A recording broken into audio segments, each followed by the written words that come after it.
Hello, and welcome to the Emancipated Citizen Podcast. I am your host, zacaalrayyis. And I'm your host, Benjamin Snow. Welcome to our special holiday episode this year. Last year we started, a tradition of talking about fiction, talking about, topics that are much lighter than what we usually talk about. I know most of what we talk about is pretty heavy, pretty depressing. Last year we decided to talk about the human rights situation in Westeros and a world of ice and fire. I thought that was a lot of fun. Today we are going to talk about Starship Troopers, the 1959 novel and the 1997 movie adaptation. Yeah, first let's let our audience know what we've been up to a little bit since our last release. It's been quite a while, right? And a lot has been going on with our guests, with ourselves personally.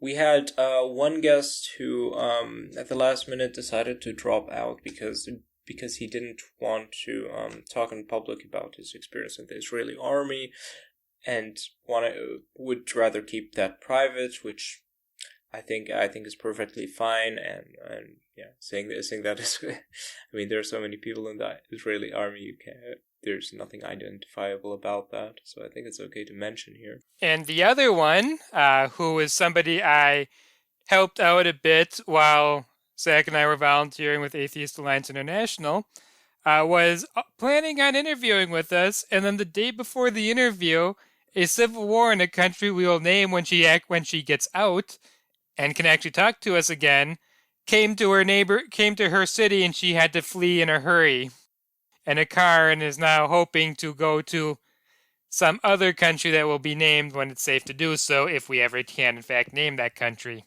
No.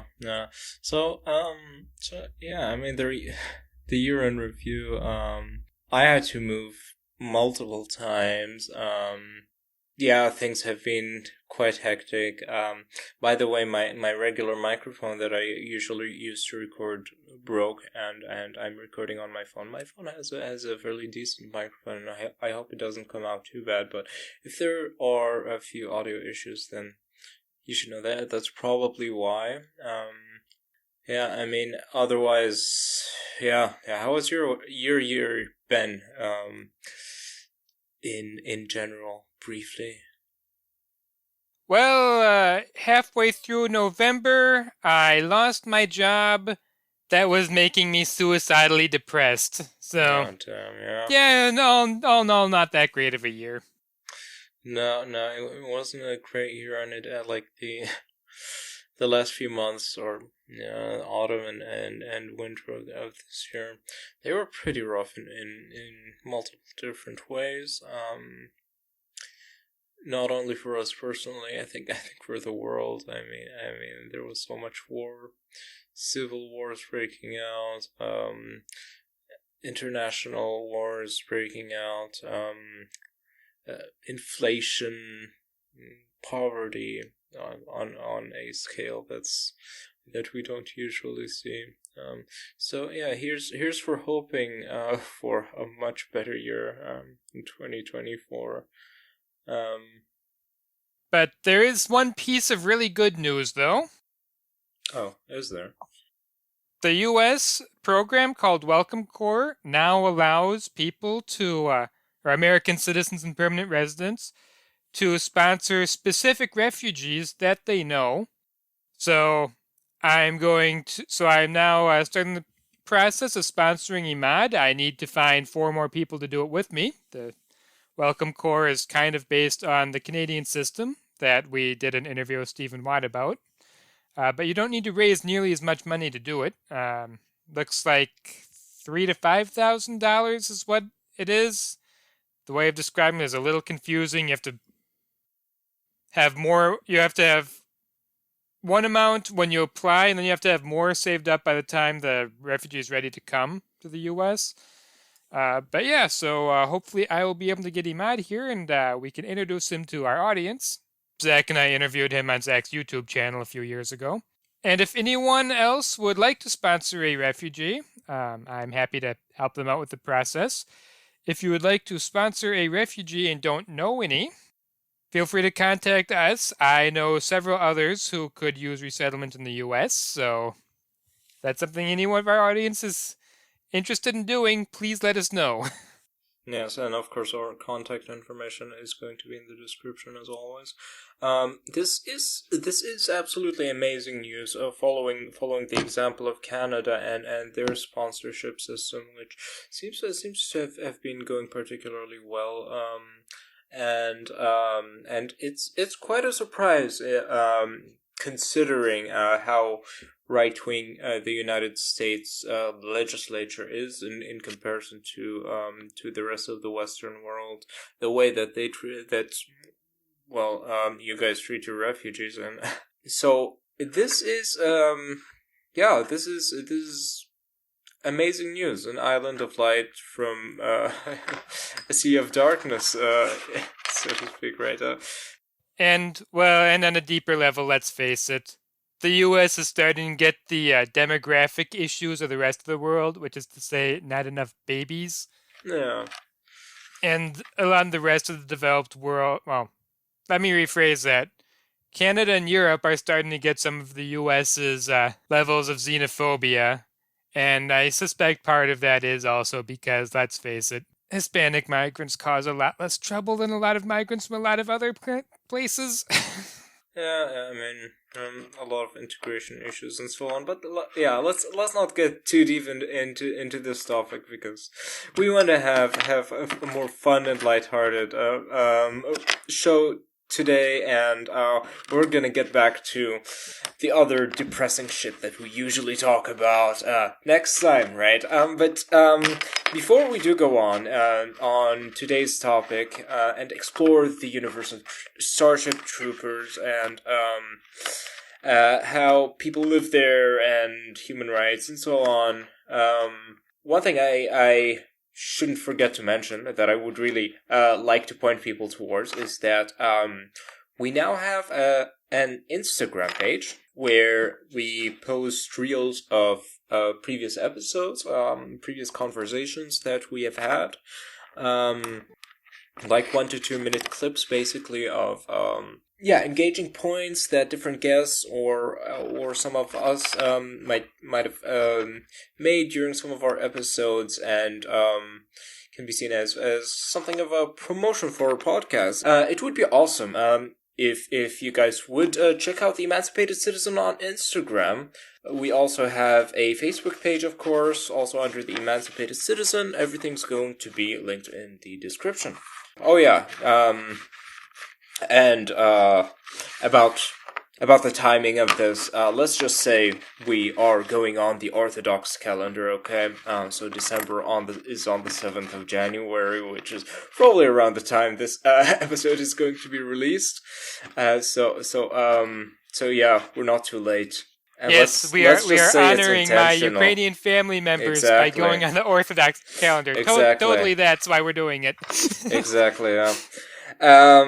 So yeah, going back to Starship Troopers. Full disclosure, I have not read the novel. I have, however, read some commentaries about it. Most of them say it is too boring to be worth watching. However, I have watched all the movies.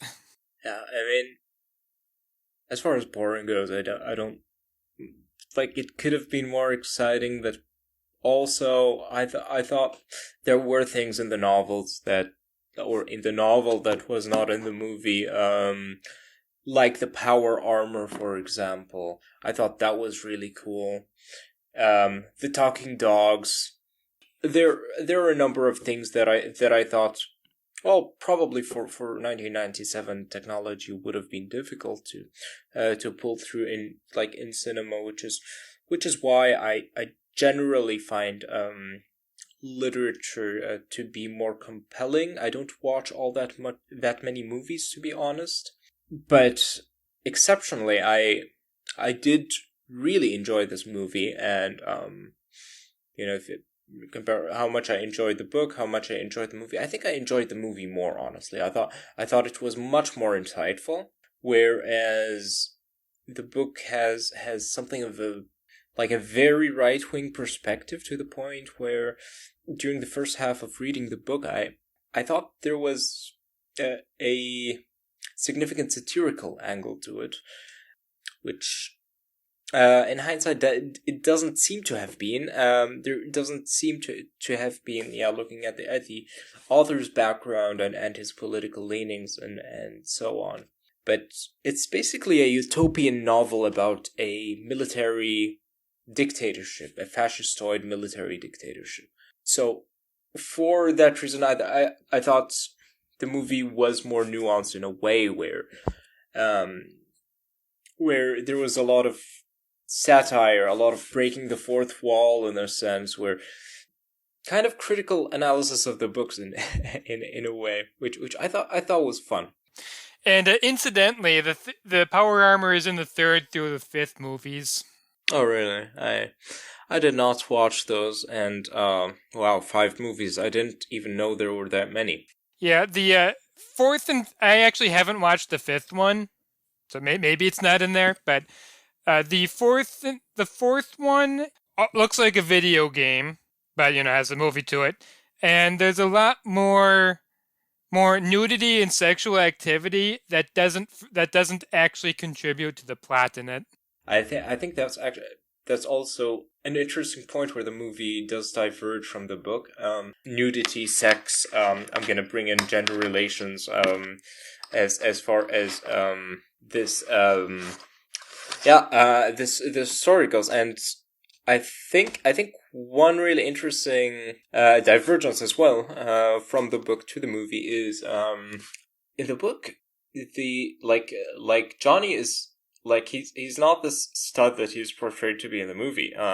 None of them are really, and men and women do not intermix that easily, especially not within the armed forces. He and Carmencita are not lovers, and there's actually even a passage. I mean, we can look it up right now. Actually, I have the book on me, so. Oh yeah, okay, here's the passage. Girls are simply wonderful. Just to stand on a corner and watch them going past is delightful. They don't walk. At least, not what we do when we walk. I don't know how to describe it. It's much more complex and utterly delightful. They don't move just with their feet. Everything moves in different directions. And it's all just so graceful. And then this kind of fetishization of the very concept of girls is something that people in the military do, people in societies and contexts do, in which they are very, very sexually repressed and have very, very limited contact with the opposite sex, right? Yeah, and it's admiring them explicitly from a distance too. Exactly. Yeah. Whereas, yeah, I mean, I feel like, yeah. I mean, in the movie, it's very different. They shower together. They do everything together. It's weird. No, I don't know why they chose they went with this creative choice.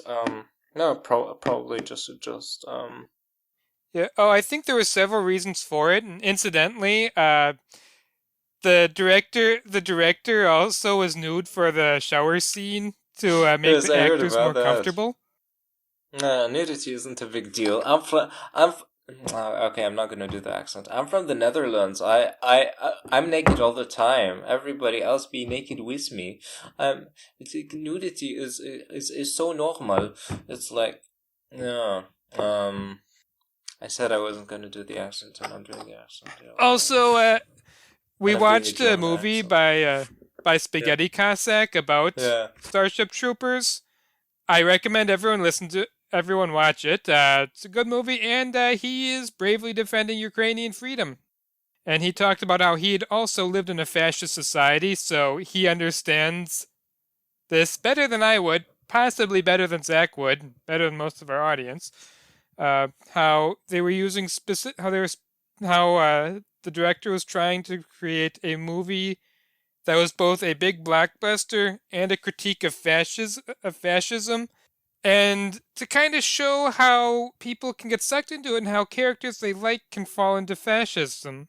And a lot of people completely missed what he was doing, quite understandably so, because he was trying to do all that at once. And I suspect nude shower scene was part of that, but it humanized the characters in a way that you kind of can only really do when they're all showering nude together. Whereas, Basically, right? yeah. Whereas movie number 4, have a female character walk around topless in a way that's just to show you a topless female character. Yeah, I mean, I don't think it had the same director.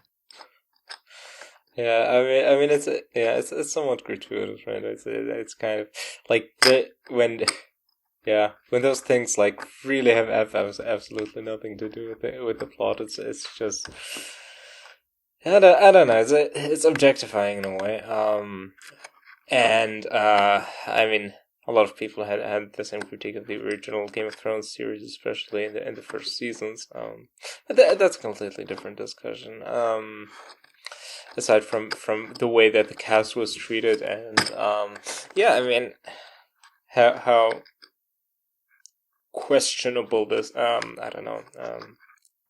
Objectifying nudity was somewhat different for the 4th movie because it was basically a video game. It wasn't actual actors doing it. I suppose, yeah. And I mean, Verhoeven saying that he would go naked too, so that everybody would go naked. That's completely different. I mean, you're on camera and all of that. And, we don't know what kind of deals those actors made or whatever. So it's not necessarily even a topic of discussion today. We haven't looked into it whatsoever. What do you think about the situation of men and women within that world, as far as you've seen in the movies? Are they equal? Is there any kind of in the movies they're equal in just about every definable way. The only times I can think of where there's like any difference shown based on gender beyond being attracted to one is how Rico's parents treat him slightly differently. The way you expect a father and mother to treat their child slightly differently. And other than that, nothing comes to mind. What do you mean treated him slightly differently from what? The father is more tough and says, "No, you're going to Harvard, and that's final." And the mom says, "But okay." Yeah. I mean, it was written in the 1950s, so yeah. Yeah, but other than that, I don't see any examples of gender being taken into account. Maybe in the training scene, maybe when the drill instructor breaks the arm of a male recruit who when he asks them, "Do any of you think you can knock me down?" One of them says, "Maybe I can." He breaks his arm, and then a female recruit, Rico's eventual girlfriend, comes up and he merely chokes her out, and she does kind of skillfully fight him hand to hand. He just chokes her out instead of breaking a limb. Maybe that's a little different. Those are the only examples I can think of. Otherwise, I mean, in the movies, female sky marshal, male and movies, female pilots and infantrymen. Yeah, in the movies, it's all seems very equal on that sense. Although in the book, it's first of all, in the infantry there are no women, so it's just men, and all the pilots are women. Yeah. So which is also interesting. Yeah.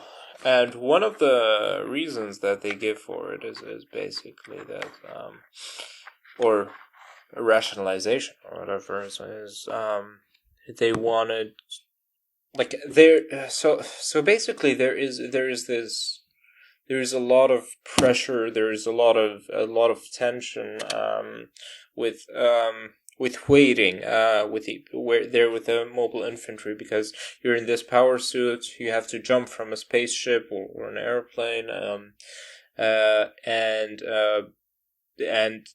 yeah, fall to a different planet, and it's very dangerous. It's very anxiety inducing, and they say it helps troop morale, that the last thing that a soldier hears before descending is a woman's voice wishing him good luck. That's an interesting concept, kind of, and kind of speaks to the division of roles within the military, in that conception of society. So I mean, I think both of them are trying to strive for a futuristic society where gender discrimination is kind of a thing of the past, even though there are some gendered gendered divisions of labor, so to speak. And I think both of them, yeah, did a fairly good job of that from that perspective. But in contrast to the general societal structure, which is not, I mean, it's far from liberal. It's far from being one that is human rights oriented, representation oriented, and so on. I mean, you do have a society that is racially equal. You have gender equality, yeah. Yeah, and in the book, was there any hint of racism? Because it's completely non-existent in the movies. No, but an interesting choice that they made in the movie was to make Rico a blonde Argentinian, where in the book he was Filipino. I almost wonder if that's just because it was easier to pass California off as Argentina than as the Philippines. I suppose that might be part of it. The blonde Argentinian isn't that shocking either. Yeah, no. I mean, talking about the general societal structure, it is essentially a sort of military dictatorship, right? It's one where you have a system of voting, but only citizens can vote. Citizens are only people who have served in the military for at least 2 years. And finished their service. They're out of like, they're not in combat or anything. This is one interesting point that distinguishes it from a classical military dictatorship, where people who are actually fighting don't have a say in politics, because they might make decisions that might be, yeah, in their own interests that way, instead of being for the interest of the group. It's only people who have been in the military and were honorably discharged that can hold political office and vote.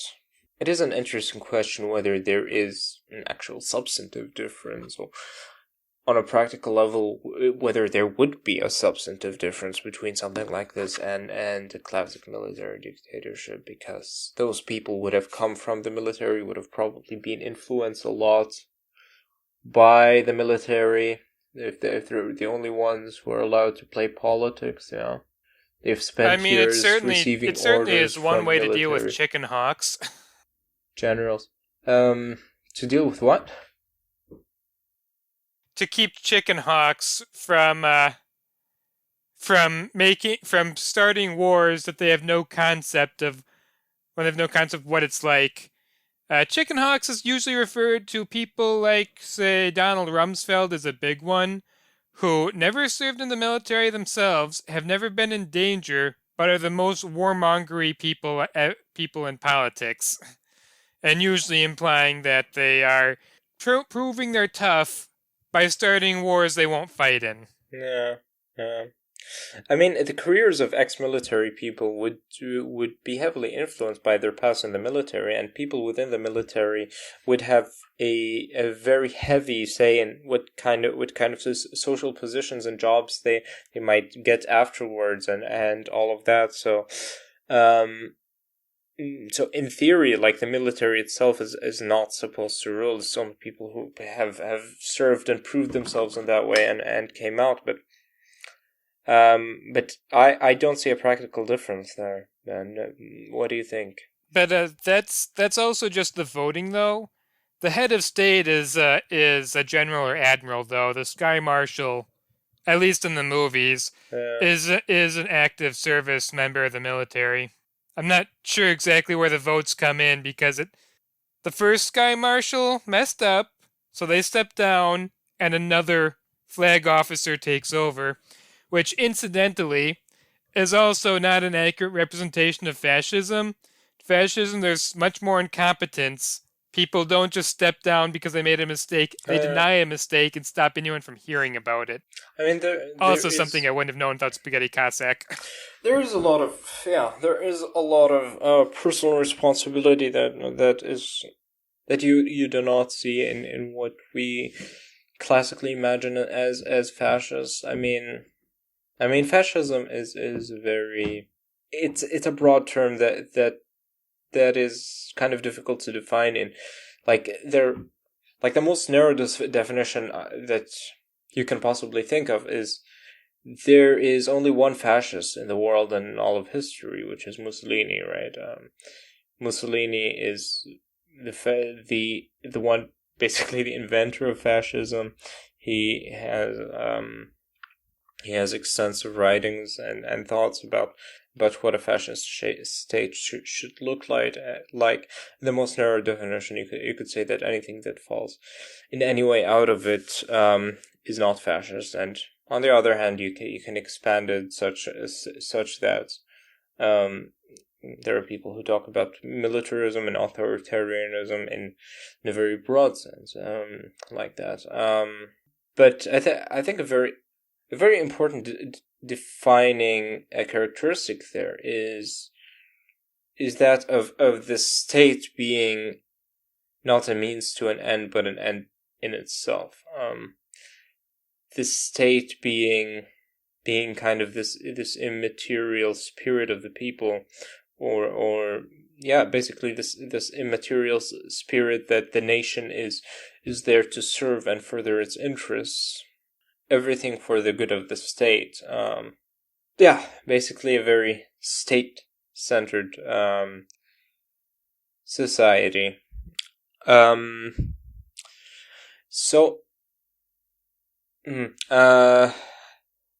this is the important point where the world in Starship Troopers aligns with fascist ideas, which is you can only have any part in the state's decision-making process once you subject yourself to its will unconditionally. The state is absolute. It is the absolute authority and the absolute ends in a sense. It is not there to further the interests of any specific gods. The state ideology talks about human rights as being basically ridiculous concepts. You have no protected right to liberty, autonomy, dignity. In fact, the only right that you seem to have in this society is the right to serve. So, the state is not there to serve the individual. The individual is there to serve the state. Yes, and despite that, though, it's also worth noting how no one is restricted from joining the military. It almost sounds like they're willing to find a place for anybody within the armed services. Yeah. There's actually a passage in the book where the main character goes to this doctor where he is like there's a checkup before he's able to take the oath, and basically asked him out of curiosity what would accept me from being able to join. The doctor basically says you can be blind in both eyes. You can be missing all four of your limbs, and as long as and they would still find a job for you to become a citizen, because it is a right to serve. And actually, the only way to not be able to serve is if the psychiatrist attests that you are not able to understand the oath that you would be taking. So, yeah, basically there are almost no limits to who can serve. They also find all kinds of medial and unimportant tasks for people who can't really fight or do anything very useful. So it's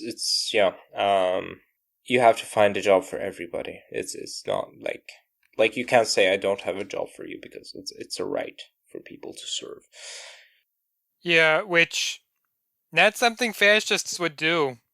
They would very much, if fascists determined that that to prove you're a citizen you must join the military, they would accept people. They would ban people they don't want to be citizens from joining the military. Yeah, and yeah, in that sense, I mean, you don't see any direct disenfranchisement of people that of any racial groups or cultural or whatever. It's like it is depicted as a meritocracy. Yeah.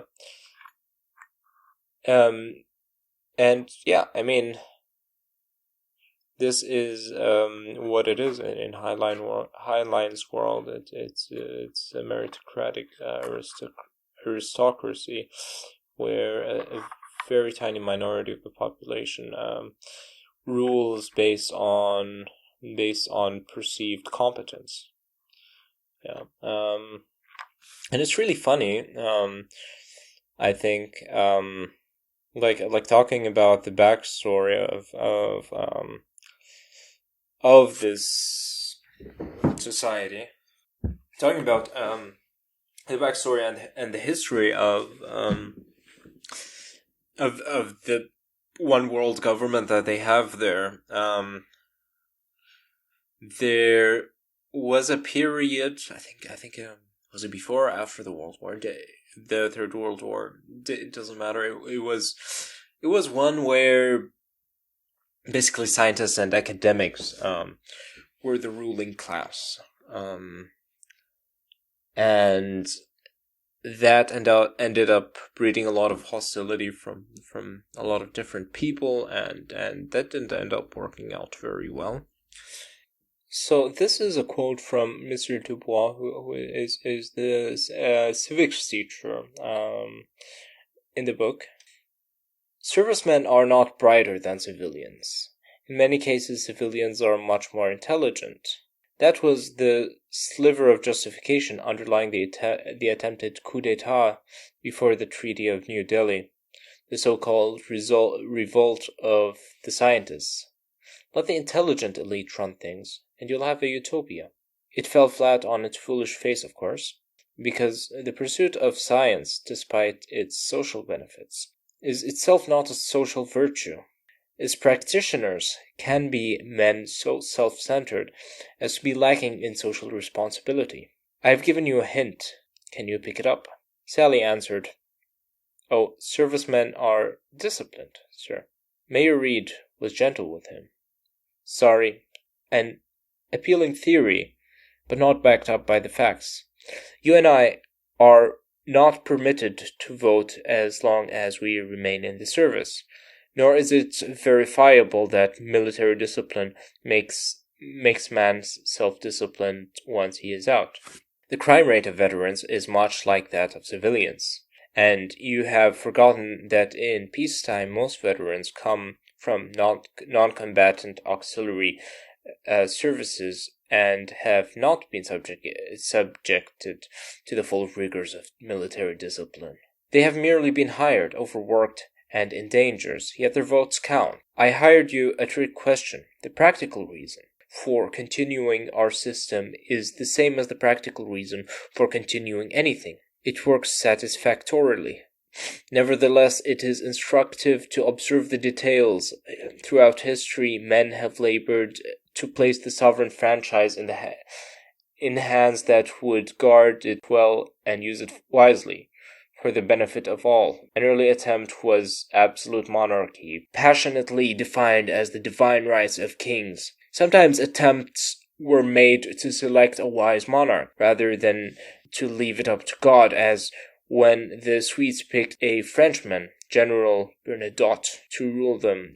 The objection to this is that the supply of Bernadottes is limited. All systems seek to achieve by this limiting franchise to those who are believed to have wisdom to use it justly. I repeat, all systems, even the so-called unlimited democracy, exclude from franchise not less than 1/4 of their populations by age, birth, poll tax, criminal record, or other. I have never been able to see a 30-year-old moron that can vote more wisely than a 15-year-old genius. But that was the age of divine right of the common man. Never mind, they pay for their folly. Now, we are here with still another system, and our system works quite well. Many complain, but none rebel. Personal freedom for all its greatest in history. Laws are few, taxes are low, living standards are as high as productivity permits. Crime is as low as at its lowest ebb. Why? Not because our voters are smarter than other people. We've disposed of that argument. Mr. Tammy, can you tell us why our system works better than any used by our ancestors? I'll state the obvious. Under our system, every voter and office holder is a man who has demonstrated through voluntary and difficult service that he places the welfare of the group ahead of personal advantage. That is the one practical difference. This is what what Heinlein is trying to say here through the words of Mr. Dubois is basically intelligence, knowledge, discipline. Those are not what make for leading qualities, for an appropriate leading ruling class. What makes for an appropriate ruling class is essentially the willingness to self-sacrifice. This kind of willingness to self-sacrifice that is found in military people, apparently, which is not found in other people. In a way, this is kind of a roundabout way of saying they are more virtuous, they are more disciplined in a way, where they hold their principles higher than their personal desires or whims or whatever, He's certainly saying that, but the real world doesn't bear that out.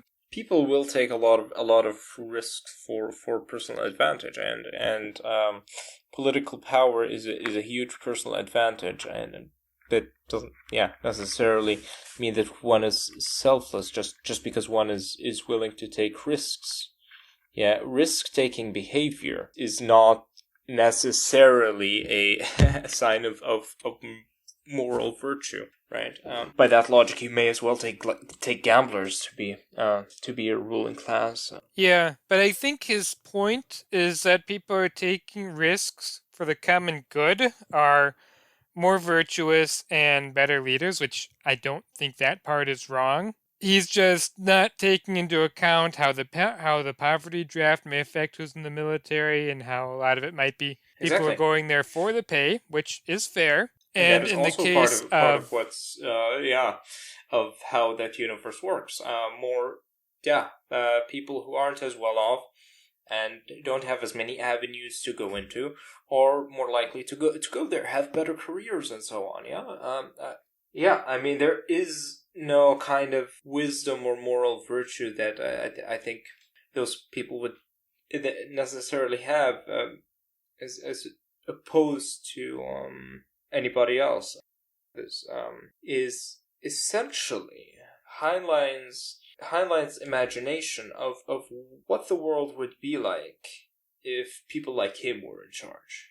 This is kind of the same with the revolt of the scientists that he was talking about, yeah? I mean, scientists did Heinlein serve in the military? Yes, yes, that's what I was getting to. Heinlein was a military man. A scientist is much more likely to argue for a system where scientists would be in charge, because scientists are, they know more about the world. They're more intelligent. They're more wise in that way. They're more consequential in their thinking. It's all very self-centered, you know what I mean?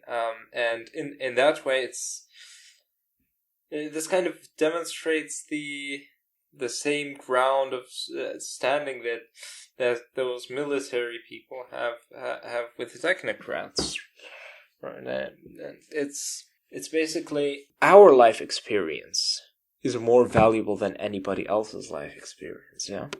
Whereas I think in reality, this is the beautiful thing about democracy, is that society is made up of everybody's life experiences, and everybody brings something to the table. You have scientists, you have you have fighters, you have you have industrial workers, right? You have family people. They all form very important parts of society, and if one of them is disenfranchised, or some of them are disenfranchised, and society stops working for them, then at some point there's going to cease to be a peaceful outlet of political expression. In other words, this is where political violence is going to come from. Yeah, because people don't feel represented. People are going, and governments of landlords will cause peasant rebellions. Yeah. In Heinlein's world, because it's a completely fictional world, and it does have this imagination that a lot are dissatisfied, a lot complain, but none really rebel. I mean, one reason for that might be that, if you have a military that is totalitarian enough, that is crushing enough of any kind of dissent, then you're not going to be able to have any kind of dissent, right? And this doesn't necessarily have to speak to the goodness of such a system. I think a very good analogy would be that to say 1984, for example, where you also have a society where nobody rebels, but it's not because the ruling class is one of benevolent caretakers. It's because everybody is terrorized into compliance, and I imagine something like that might be what's happening here. And I think part of it is that they do have just enough good incentives to keep people loyal. And also, do we want to talk about the propaganda within the movie? Sure. Go ahead. Yeah, so they're talking about how pacifists were traitors. But in the case with the bugs, I guess you need to see the third movie to fully understand what I'm saying here. When you're at war with another species that also wants you to die, at some level, pacifism is treason. I mean, calling for an attempt to find a meat to... First, you need to be able to communicate with them, and then find an agreement is one thing. But, well, go tell Ukrainians they should tolerate people sabotaging the war effort now, and see what the response is when you're dealing with literal murderous insects intent on wiping your entire species out. It kind of is treasonous in that case. It can be. It can be. I mean, talking about absolute fascism. We're talking about absolute pacifism in the sense of violence is never justified, no matter what. Yeah. Any reasonable person would take an issue with that. Yeah. I mean, you have some insane gunman coming into your house and wants to kill your entire family, and somebody comes with the line of hey, violence is bad, period, and it's not a way to solve any problem. And no, I mean, obviously there are problems where the only reasonable solution is violence. But that's not. I don't think that's where the substance of this lies, because well, in Starship Troopers you have this militaristic society that kind of feeds off of war, right? But in this case, I think it's also worth examining. It's worth examining how. Yeah, let's is there a way to communicate a way towards peace? Like in the books, there you're talking like you try to communicate with them towards the prisoners' exchange. I mean, you never get to a point where this is resolved in any way, but Well, we should really look. But I found particularly striking in the propaganda, though, is how they say that the bugs flung an asteroid at Earth, killed probably a few million people, and then that takes intelligence to fling an asteroid at someone, and then they have somebody screaming that they find the idea of an intelligent bug offensive. A pretty obvious contradiction there, don't you think?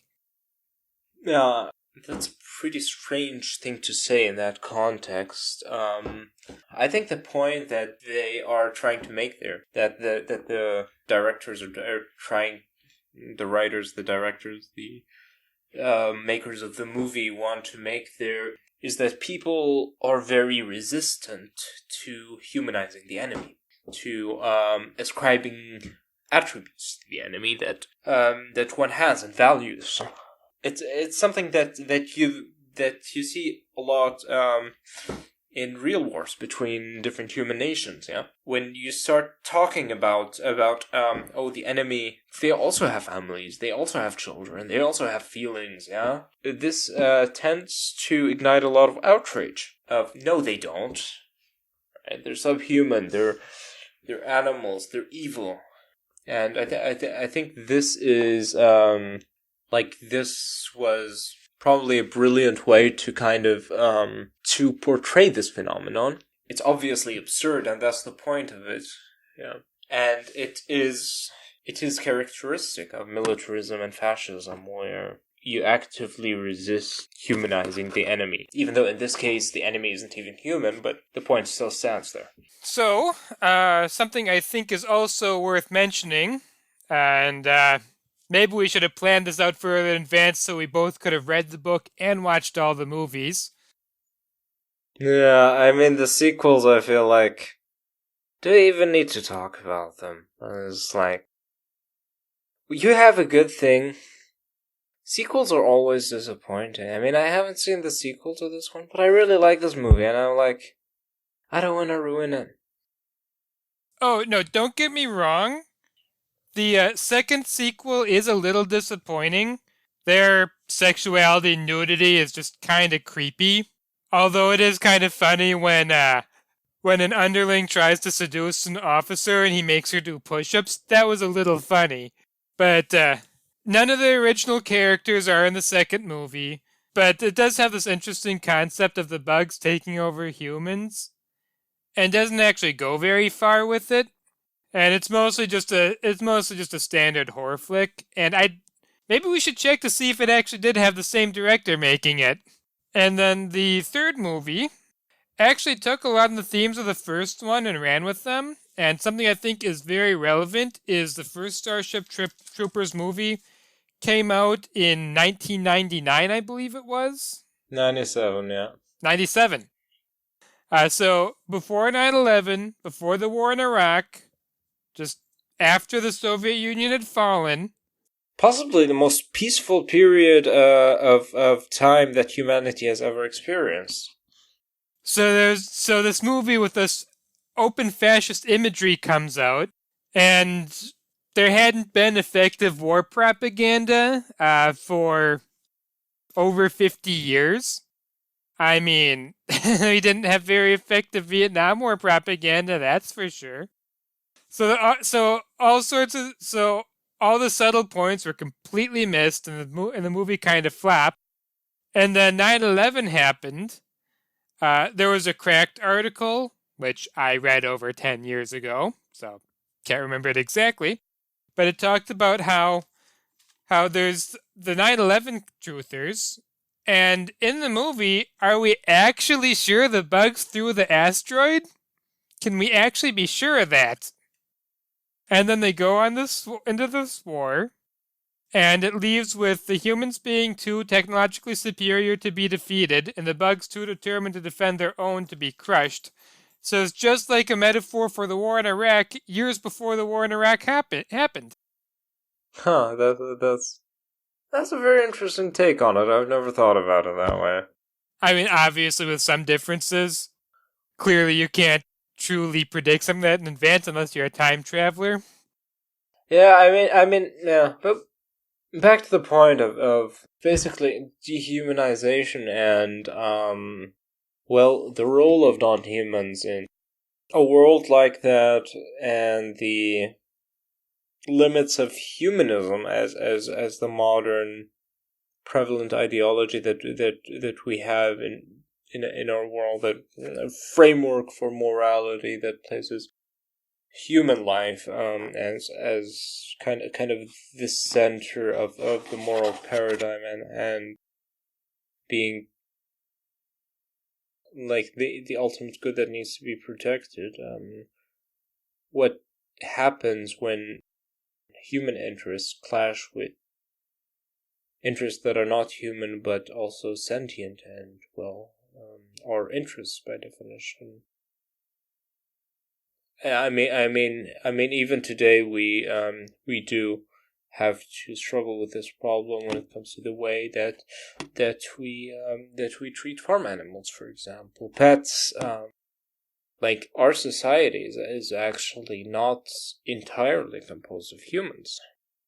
Think about it. I mean, on a personal level, a lot of people like have some of their relationships, some of their fulfillment from animals that they have as pets, right? On an economic level, animals do and like can do produce goods and services, or at least goods, right? They have economic value. They also have their own interests, but those interests aren't paid attention to very much. And so, And to say nothing of wild animals. I don't think you can make the argument that wild animals are a part of human society in any way, but No, but we do share the planet with them. we do share the planet with them, we do interact with them. Our interests sometimes clash, and it is worth noting, yeah, that human activity is a driver of mass extinction and mass death and suffering of a lot of wild animals. Possibly, like, I think more and more we're realizing that this human-centric approach that we have to morality just doesn't cut it. That we can't, like, the good of the human being is not the ultimate and only good that exists. Within this world, you have, for example, the K9s, like K and the number 9 in the books, basically talking dogs, genetically engineered, intelligent, very much bonding with humans. When their human partner dies, the dog is basically killed because they're not really able to function without them. Looking at bugs, yeah, Yeah, I can't believe they left those dogs out of the movie. That actually would have added a lot to it. And it might also be worth mentioning that in the US military now, in the dog human team, the dog outranks the human. Really? Yeah, they're given ranks. There's even a dog that has the rank of general. He is he is an What? emotional support dog. And the actual working pairs, dog always outranks the trainer. How does that even work? I mean, humans can give commands to dogs. Dogs cannot give commands to humans. Yes, but the dog is given an official rank, and the idea being you respect the animal you're working with. He outranks you. Not that the trainer isn't still the one giving the orders. And yes, you hear people talk about how orders pass from the upper level down to the lower level in the military. But when a sapper is saying everyone needs to get out of here now, there's a bomb about to explode, no one questions them, everyone gets out, no matter their rank. I mean, that's a good point. To the point of, yeah, dehumanizing, delegitimizing, or stripping agency and interest and sentience from the bugs and from the dogs and from the non-humans there. There is a very clear way in which this will towards destruction and the lack of reverence and lack of respect for the other that might not necessarily share the planet with you, shares the galaxy with you, shares some common space with, has a negative effect on this interactive system as a whole, and makes it so that everybody is living in more fear and destruction. This is a big part of what we think of as morality, as empathy, as consideration. A society that functions, an ecosystem, that a global community that functions, is one that is based in me seeing myself in you, and not seeing the world as a zero-sum game, where my gain is your loss and your gain is my loss. I mean, military training throughout history has sought to dehumanize and put down the enemy as something whose interest is not to be placed on the same footing as your own. And within this world of Starship Troopers, it's just a tragic continuation of that. Talking about the bugs themselves are obviously very intelligent, but not in a way that humans can really communicate with and superimpose their systems of morality upon, which makes it all that much more difficult to reach common terms where everybody can live in peace. I think the deciding point is at the end, which let's get to at the end of the episode, when it comes to bug capturing and getting to know their minds and so on. I mean, we'll circle back to that, yeah. One other thing about when it was made, you said that in the book the bugs are clearly an allegory for communism. Exactly, yeah. I mean, in the books, in the book, they're not like, it's not even it's not subtle in any way. It's like basically it says, the bugs are common and they live in a society where they kind of show that communism can work very efficiently in a species where they have evolved to work collectively. Do go on. What was your point there? For one, I think it's notable that the bugs in the movies are not an obvious allegory for communism, probably in no small part because a few years before the first movie was made, the number of communist countries on Earth went from double digits, what would it have been, 20-some at least, to 5. And how communist China and Vietnam are is quite open to debate. And North Korea may have the very strong communist aesthetics, the very controlled economy, but it's still effectively a royal family with communist aesthetics. That's the problem with with communist aesthetics in general. I mean, you can talk about communist aesthetics and communist labelings and so on, but I mean, modern China labels itself as communist when it's one of the most capitalist countries on Earth. I think Noam Chomsky, for example, has a trait describing even the Soviet Union as a state capitalist state, because, well, socialism is by definition a system where the workers own and control the means of production. If you have an elite class like the party that does that and bans workers' unions and persecutes workers' movements, and does whatever it takes to maximize its own resources, including barring in its own citizens and the workers with a wall to prevent them from leaving their zones and so on. This is a capitalist entity. This is what one would call state capitalism. With the Society of the Bugs, even as described as, even though Heinlein would very much like to describe them as communists, the workers, the fighters, they are all non-thinking, non-interested automatons that operate based on the will of the ruling caste. It's a very hierarchical society, in other words. It is a very it is a society that is not all that different from human society, if you think about it, within that same world.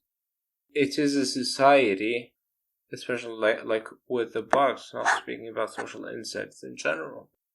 They work towards the good of the system, the species, the state, so to speak. The individual is the means to the end of the state, which is, like we covered before, characteristic of fascism, not socialism. Well, I think the state being an end of itself is kind of an example of red-brown convergence.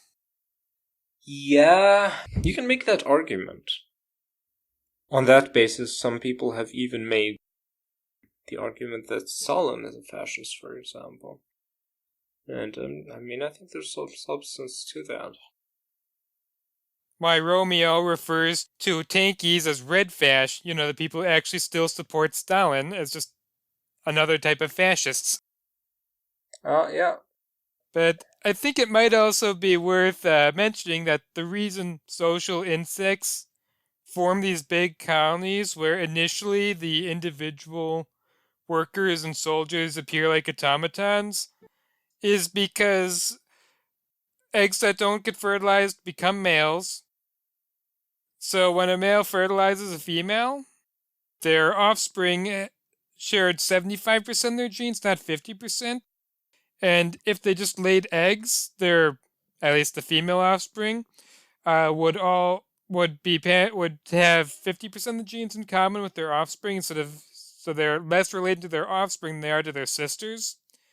So it's in their genetic interest to invest in siblings instead of offspring. So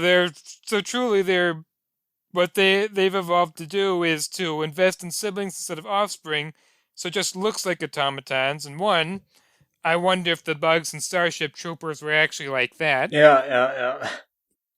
I'd say all indications would probably point in that direction, then that they would also be haplodiploid in that sense. I mean, DNA was discovered, I think in the early 1950s, and the book was released in 1959. So whether whether Heinlein even had any clear conception of genetics like that is he probably didn't. Yeah, and there have been a lot of people with very strong and very inaccurate opinions about genetics. For example, the eugenicists. Yeah.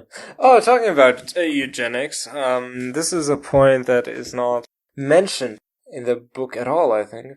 In the shower scene in the movie, one of the girls says that she joined the military because it's the easiest way to get a license to have babies. Which, first of all, I mean, it's clear that it's not the only way to be able to have children because, well, Rico's parents obviously had children and they aren't citizens. That's an indication for a strongly eugenic society. Possibly, but counterpoint. Are we sure that they just didn't have birth limits because they needed to avoid overpopulation because they were at the limit of what they could produce, of how much food they could produce? Oh, I seriously doubt it. I mean, they were colonizing different planets. Yeah, people were going and colonizing different planets, and it wasn't like a limit on how many children each person can have. It was certain people were allowed to have children, and others were not. It's perfectly feasible to have everybody have children and maintain a stable population still. Unless people are immortal, which there's absolutely no indication that this is the case here.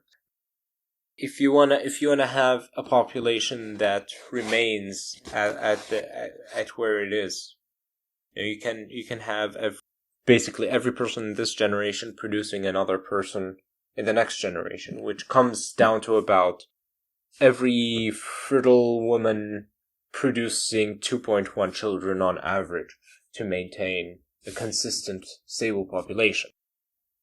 Based on that, I mean, preventing anyone from having children and allowing a special and only allowing this based on a special license is by definition eugenics. Yes. It might also be something like the one-child policy in China, where there were a whole bunch of people cheating, and you need to deal with people cheating, so you have to have another limit. We don't know. It's short answer. We don't know exactly what's going on, but they did also mention rogue Mormon colonists going into the arachnid exclusion zone and then getting killed by the bugs before Buenos Aires got destroyed. So it might be that Mormons were violating limits on everyone only having 2 children, and then going and saying, "Fine, we'll go colonize other planets that we're not allowed to go to," and then getting killed while doing it. It's so hard to figure out what's going on of a single propaganda video the last 20 seconds. I mean, come on, you'll have to. It's pretty clear. Yeah, I mean, you have to give me this point that if some people if the default for people is not to, or at least for some people is not to be able to have children until they meet certain qualifications, this is a eugenics attitude by definition, and it fits perfectly with the world building that we have seen so far in this world. I mean, yeah. Oh, you're probably right. Yes. I mean, even if you do have a limit on how many children each person or couple can have, this still has no negative bearing on the point that I'm making here. Yeah, but I almost wonder, because they're going around everyone giving her the reason why they joined the military. One, to get his education paid for. One, to go into politics. One, because he just wanted to be an officer. And Johnny Rico for a girl. They may have just been throwing out reasons and needed to have one more reason, too. I'm not sure if it was actually deliberate world building, if nothing similar ever came up in the book. No, nothing like that ever comes up in the book, as far as I can remember. Maybe somebody can correct me if I'm wrong on that. And if we look at fascists on Earth, well, they were generally very pro-natalists, at least for their own people, and just said we should not use contraception. Hitler actually mandated that newlywed couples take out loans that would be forgiven after they had 4 children, and then go steal land from other people. Yeah. If you need to get a permit to have babies in the Federation, they're not planning on stealing land to support a growing population at the very least. No, I mean, there's no indication of that per se. Yeah. Yeah, and on the point of eugenics, I would speculate that it's very class-based. There's a very classist structure to it, because you have Rico's parents, you have... it seems like people who have a lot of money don't really need to worry about all of that, whereas mostly people of the lower social classes that join the military to be allowed to do different things, and probably a sign that being a poor person with not so great in Heinlein's world. Yeah, this is just another example, though, of I want to see what things are like for civilians, though. Clearly, for some civilians, it's good, but not for all of them. Especially people who are accused of crimes are treated quite horribly. I mean, like we talked about, there is no conception of human rights, much less the rights of prisoners or criminals. Yeah. You have like public floggings, executions, and corporal punishment going rampant in that society, and it's even kind of celebrated in a way. That was pretty dystopian. Spaghetti Cossack also made a good point about that too. Yeah. Specifically about how Rico's parents are so well off if they're not citizens. He's just like, how does this happen? And implies that they must have been snitches. Huh. I would counter that by saying how dismayed they are by the system, and how they openly dislike it. They dislike the military. They dislike military people. They don't like the way that things are, at least politically, even though like socially they're well off. There isn't a sense that we're given that they have some sort of gratitude to the powers that be there. No, I think they're probably just run-of-the-mill capitalists, that make their money through investments, business, and so on. And it would be truly hilarious if they made their money building weapons. That could be imaginable, yeah. And talking about human rights, and this conception there, let me read another passage of the book that you can give me your idea on. The basis of all morality. This is also basically a quote from Mr. Dubois, who acts as a mouthpiece for Heinlein. Quote: "No, my dear, you have a cultivated conscience, a most carefully trained one. Man has no moral instinct. He is not born with a moral sense. You were not born with it, I was not, and a puppy has none. We acquire moral sense. When we do, through training, experience, and hard sweat of the mind.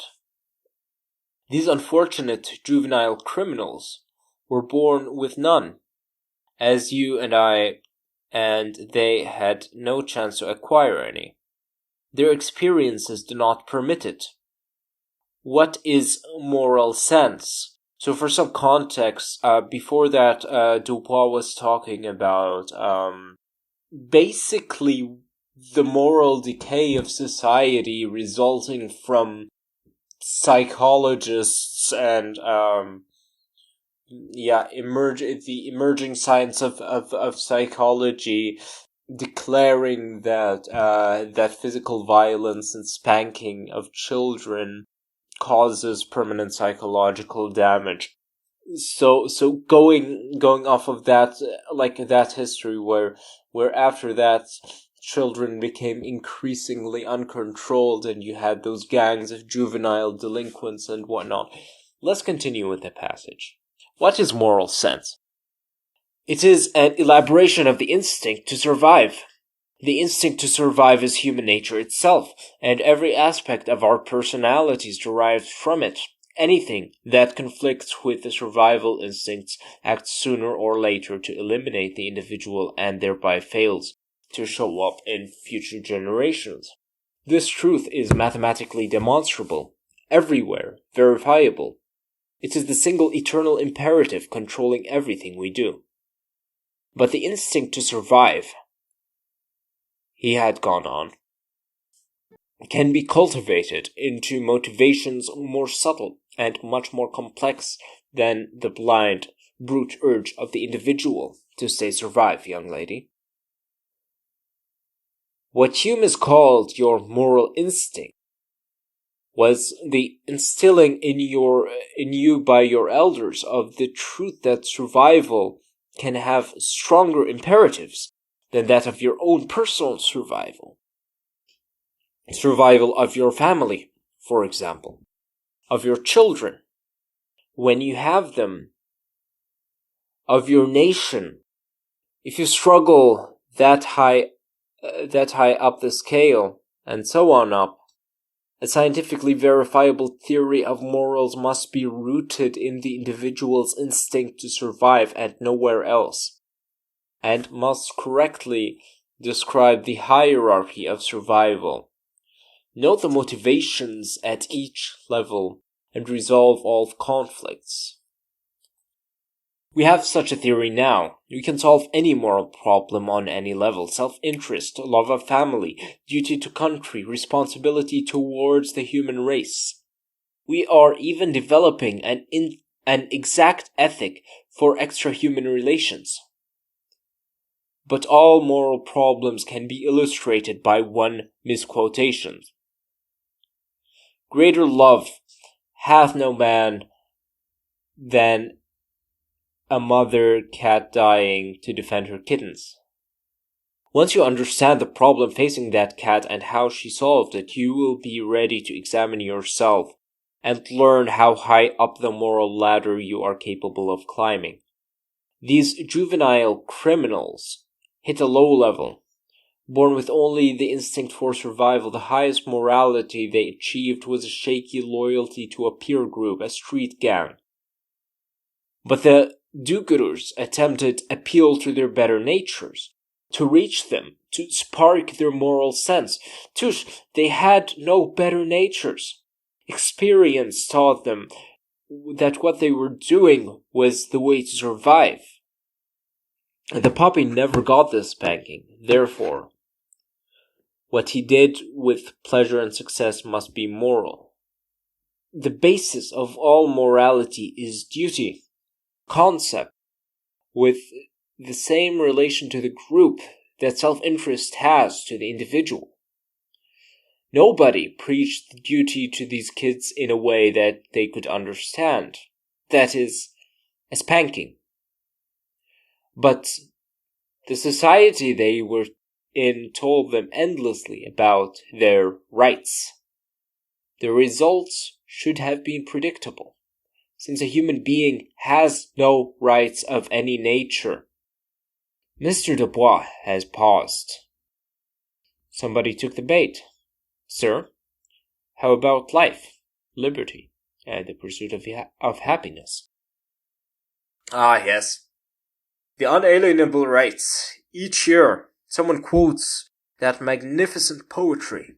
Life? What right to life has a man who is drowning in the Pacific? The ocean will not hearken to his cries. What right to life has a man who must die if he has to save his children? if he chooses to save his own life, does he do so as a matter of right? If two men are starving and cannibalism is the only alternative to death, which man's right is unalienable? And is it right? As to liberty, the heroes who signed the great document pledged themselves to buy liberty with their lives. Liberty is never unalienable. It must be redeemed regularly with the blood of patriots, or it always vanishes. Of all the so-called natural human rights that have ever been invented, liberty is least likely to be cheap and is never free of cost. The third right, the pursuit of happiness. It is indeed unalienable, but it is not a right. It is simply a universal condition, which tyrants cannot take away nor patriots restore. Cast me into a dungeon, burn me at the stake, crown me king of kings. I can pursue happiness as long as my brain lives. But neither gods nor saints, wise men nor subtle drugs can ensure that I will catch it. So, this was kind of a long passage. It gives us a fairly comprehensive idea of what is taught here about the concept of human rights, of the nature of morality. Yeah, that does definitely show a lack of interest in giving people rights that he doesn't want to give them. Yeah. Well, first of all, his characterization of morality, of being basically the same as self-interest, but on a higher level. It's like, when a mother protects her children, as part of a group, when somebody protects their family, that's kind of a primitive form of morality, where the bigger the group is, the more advanced the morality is. I think that this is a conception that is, while reading it in the year 2024, it's horribly outdated. I mean, since this book was written, a lot has been published about kin selection and how we basically evolved to integrate the interests of our kin as part of our own interest. Then, of course, you have like reciprocal altruism, which is also an important building block of a functioning society. Morality being an important keyword there. Yeah, on a certain level, it does have to do with seeing yourself and others, seeing your own interests in that of others. It has to do with consideration, empathy, like said before, widening the limits of what you consider the self and the ego and your own interests. At the same time, as pointless as it is to talk about rights without concept of duty, it's just as pointless to talk about duty without rights. Like, you can conceptualize it however you want, but essentially, duty is the imperative that you have to maintain that which you consider sacred in yourself and others, right? You consider liberty, consider freedom of speech, freedom of religion, the right to work and to eat, and there's a potentially unlimited number of things there that we could potentially consider rights, that we value for ourselves. We have the duty of maintaining the we have the duty of maintaining the existence of those goods for our fellow members of society. The only context in which duty makes sense in absence of rights is a fascist context in which the state is a means of itself, and your duty is to the glory of the the advancement of the structure of authority that rules over people, and not the good of the people themselves. I find that deeply disturbing on a fundamental level. Yeah, the idea of being forced to serve an entity you are merely born into, with no rights or privileges in return, is kind of horrifying, and it's amazing how much of, well, not all of human history, but all of recorded human history took place in such a system. I mean, I don't even know how one would respond to this idea.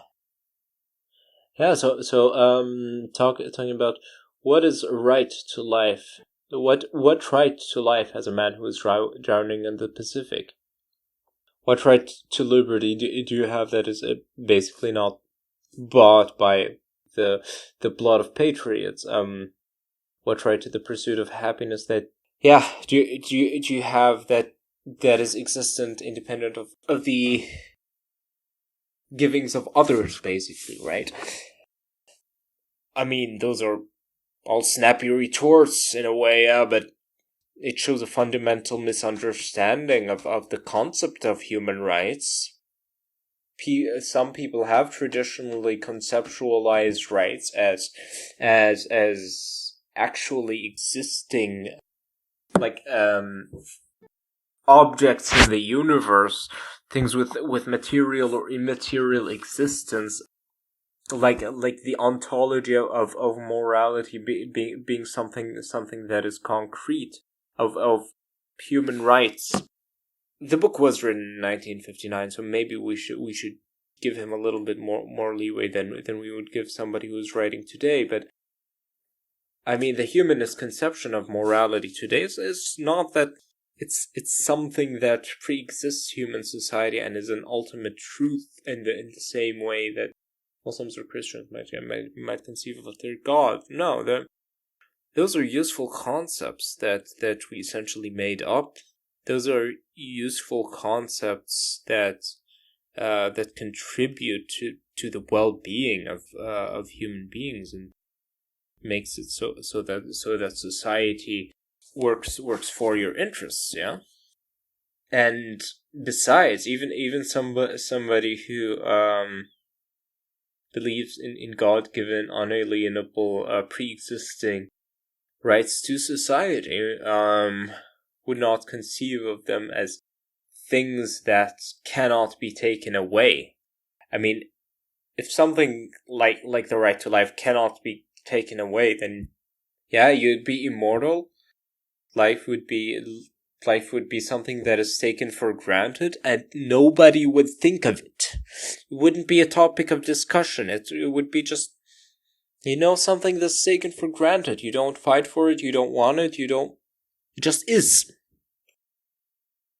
The misunderstanding of the concept of rights here is so fundamental that it's hard to even begin to deconstruct the what Mr. Dubois is saying here, and I do wonder if Heinlein himself has such a woeful misunderstanding of the concept there.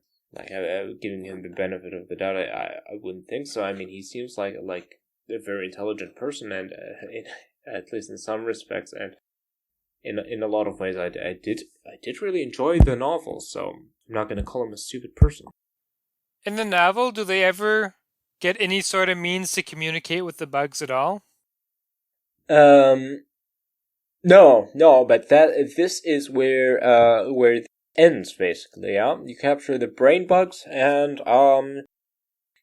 you start they start conducting research to start communicate with them, to try to do a prisoner's exchange, because in the book the bugs do take prisoners, and they seem to basically want to try to understand them as well, and yeah, that kind of thing. Similar to the movie that way, but Oh, so the bugs don't just understand humans by draining their brains and reading them. no, it's a little more complex than that. But yeah, it ends like I think the place where it ends is very suitable, and it's very compelling. It's a compelling cliffhanger in a way that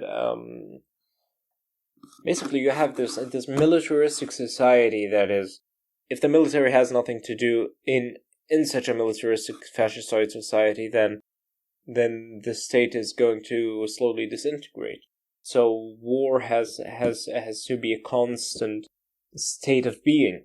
I think this is an idea that is portrayed brilliantly in 1984, for example. This does make me think. Yeah, what are the humans going to do after they find an effective means of communicating with the bugs? And don't refer to the sequel movies; those aren't canon. But anyway, I mean, only the book is canon, and none of it's real. So what does it matter? Anyway, Do you think Heinlein was planning on writing a sequel, though? I don't think so.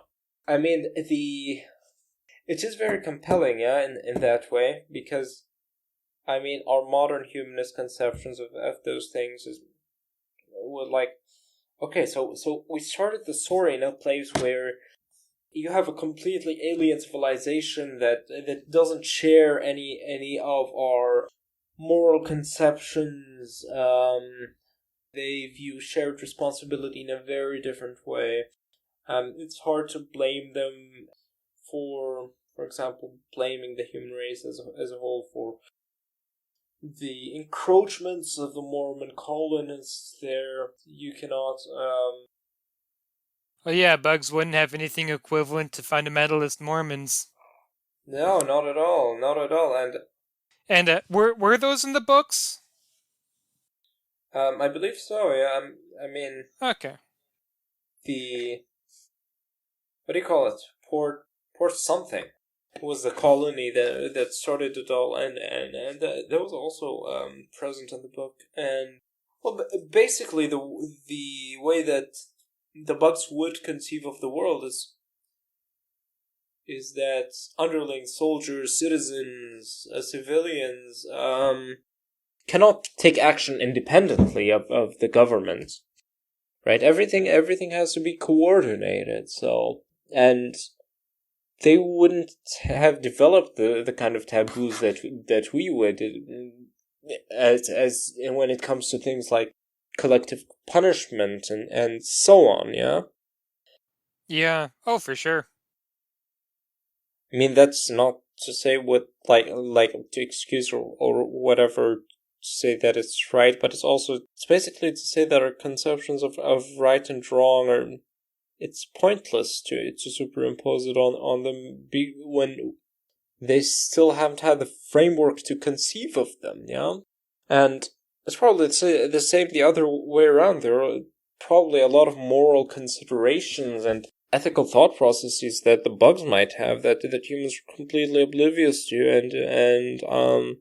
and would think humans are absolute monsters for breaking such taboos. And so I think it's very compelling to think about what kind of compromises and understandings humans and bugs might come to if they come to a place where they can effectively communicate. And if I mean, we don't know if bugs have the potential for peace because we don't know the first thing about how their minds work, but we know that like humanity has the potential to strive for peace, but probably not under such a militaristic fascistoid government that feeds off war in that way. So I would not imagine the Terran Federation there trying to find a way to coexist. No, they would just use their understanding to further the war effort and probably take a course of action that's going to lead to their own destruction, exactly as fascists throughout history have have done. Yeah, but I mean, part of the reason for that is fascists throughout history didn't listen to logisticians and people telling them what is actually possible.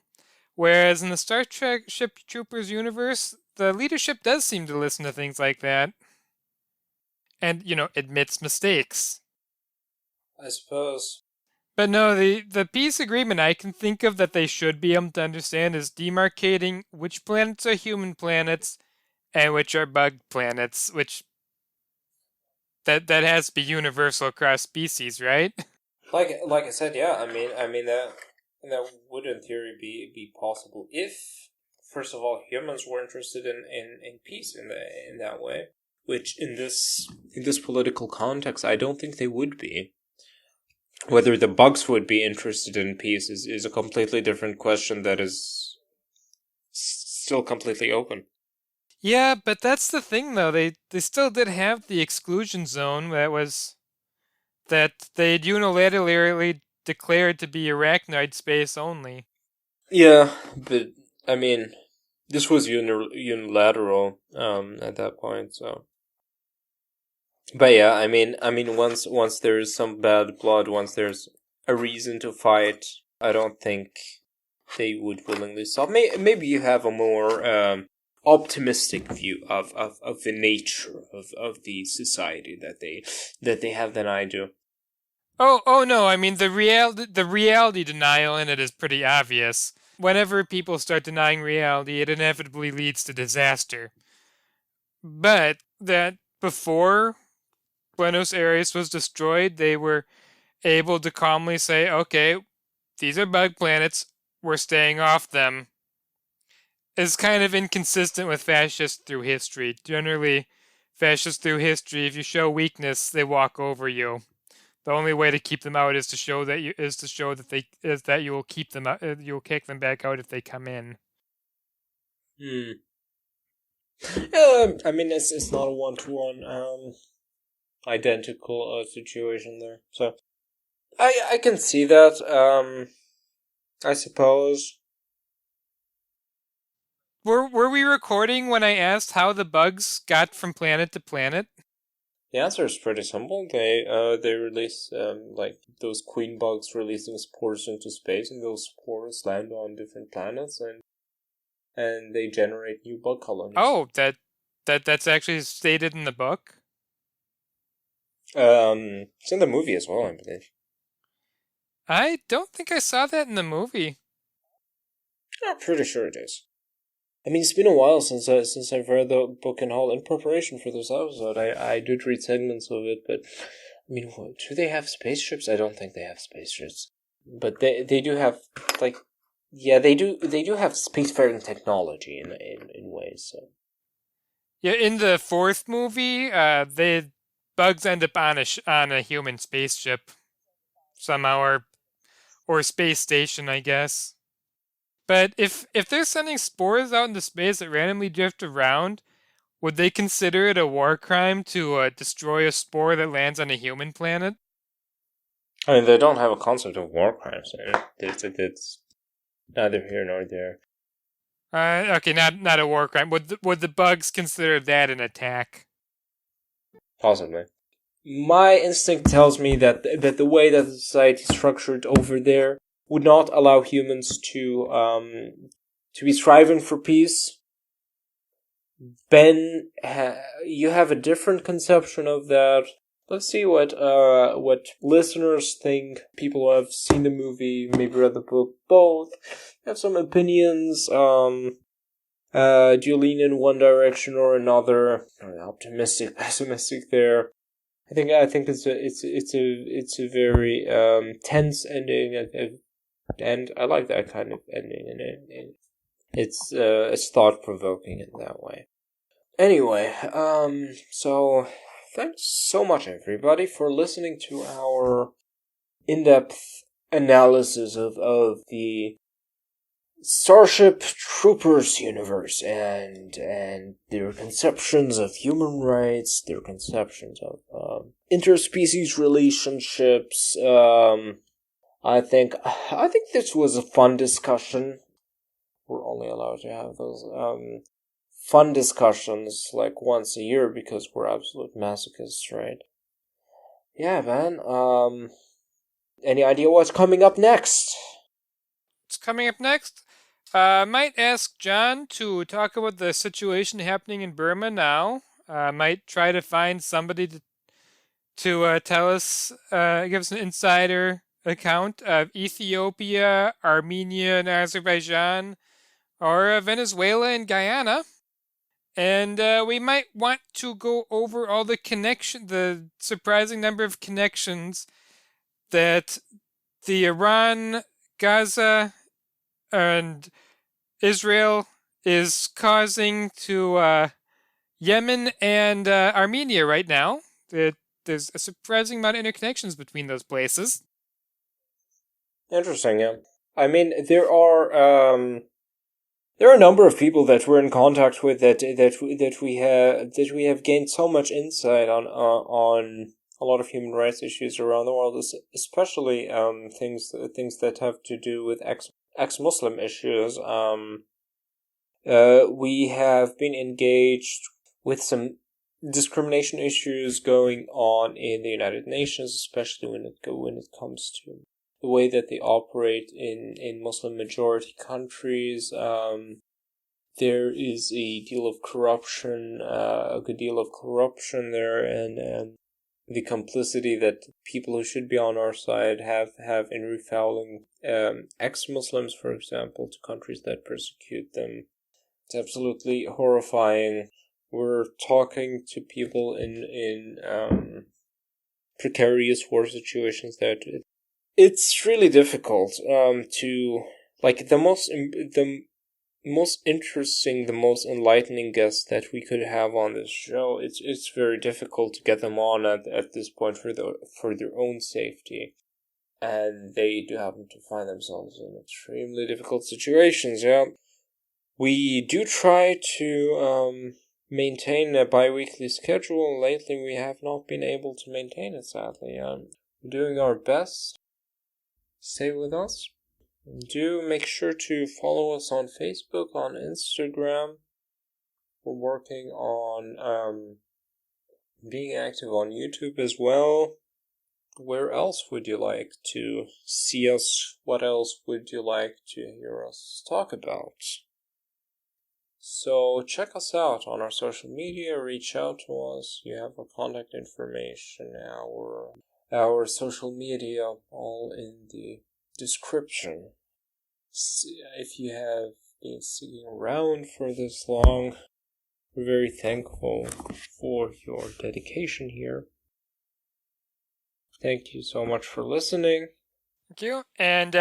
And Spaghetti Cossack, if you're listening, we would love to interview you too. Yeah, sure. Come on, Spaghetti Cossack. Anyway, take care, everybody.